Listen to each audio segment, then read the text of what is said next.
What are the things that they're dealing with? I know the latest trends. I try to know all the latest trends, okay? I make my lessons relevant to my students. I'm all about making connections. I want to connect with each student in my class. Now, I'm a middle school teacher, so I sometimes see the whole school.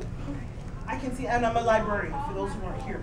So at times, I can meet the whole school in my library, and I have to connect with these students, try and find a way to engage these students. I'm flexible. I make it interactive. I know my material, and I'm not afraid to extend my lesson. Not afraid to extend the lesson. Extend. Time or quality content? What do you mean extend? Excellent. Time, quality content, what are you talking? Extending my lesson. So I've presented a topic. I have my plan, right? So I've written out my lesson plan. Today is Monday, whatever, and here's my lesson. But as I'm teaching, I realize, Nicole, I want to pick on you, sorry. Nicole just doesn't get it. Or Nicole and her friends don't get a particular. It's okay to stop and just really do a mini lesson on that particular topic. It also means that if a question comes up and I can creatively come up with a way to further develop that idea so that point sticks home, it's okay. I don't necessarily stick to my time constraint because my job is to impact and impart the knowledge. It's not okay to always breeze over particular topics or ideas. For example, and I was sharing with Sister Bonita, that it's okay not to reinvent the wheel, okay, in my lesson. So if I was even, and we can apply this to the Bible. So you're teaching a lesson on the direction I want to take from my life, from a biblical perspective, right? So I have my children in there, and I can, of course, stand up and just lecture to them, right? This is what you need to do. You need to, you know, sorry, if I'm lecturing, I'm standing more like this. And this is what you need to do, okay? And everyone's looking at me going, like she's got to be joking, right? Because I'm teaching teenagers, okay?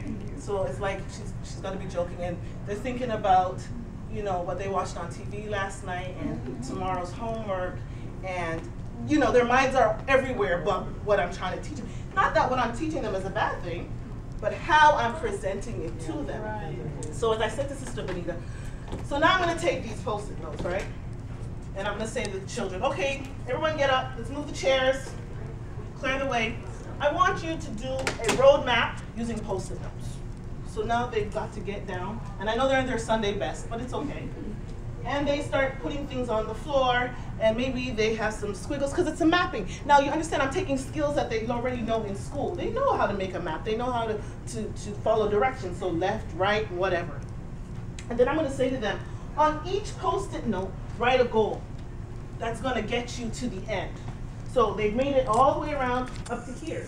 But on each Post-it note, now they have to write, how am I going to get to the final goal, which is heaven? How am I going to get there? So now they're in groups and they're like, oh man, I guess I have to pray.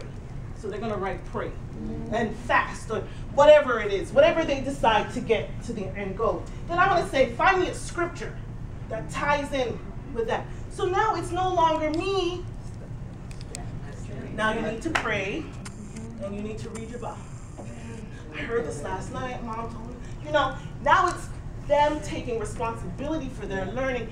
They're saying, I need to pray. They're making that connection with the Word. What do I need to drop off? Now I can even say, okay, so you've been going this way, and now all of a sudden you're graduating. I can throw in a life situation. What do you do? And create paths for them. Yes, ma'am? You're helping them to interact. And having them to actually learn and also teach each other while you sit back and I'm a guide. You're a guide. So the teacher now, I'm teaching, but I'm teaching as a guide. Okay? I'm facilitating their learning. Okay? And it becomes very personal because then you say, okay, everybody take out your iPods, your digital cameras, your whatever, and I want you to take a picture. So all of a sudden, and you know, every child has a cell phone, or an iPod, or an iPad, or has access to one of these things, right? So now they're taking pictures of it.